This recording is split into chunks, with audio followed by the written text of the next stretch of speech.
आज की कहानी एक पिता और उसके बेटे की। एक बाप अपने बेटे के लिए क्या क्या कर सकता है वह इस कहानी से स्पष्ट हो जाएगा। एक बार एक बेटा अपने पिता से लड़ाई करके गुस्से से घर से बड़बड़ाता हुआ निकला और बस स्टैंड की तरफ जाने लगा।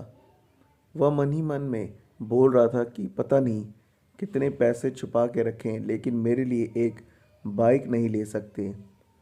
मैं यहाँ से चला जाऊँगा और तब तक नहीं आऊँगा जब तक अपने पैसे से बाइक नहीं खरीद लेता। उसे पैरों में कुछ चुभने का एहसास हुआ।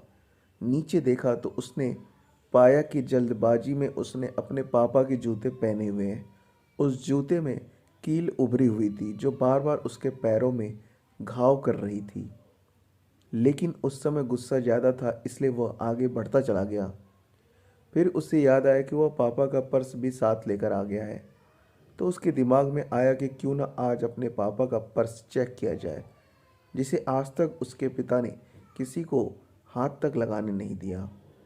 जब उसने अपने पापा के पुराने पर्स को खोला तो उसमें पैसे तो नहीं निकले, लेकिन पैसों की जगह एक डायरी रखी हुई थी। उसने सोचा कि यहाँ पर खजाना छुपा रखा है, ज़रूर इस डायरी में लिखा होगा कि किससे कितने पैसे लेने हैं या फिर किसको कितने पैसे पिताजी ने दिए हैं।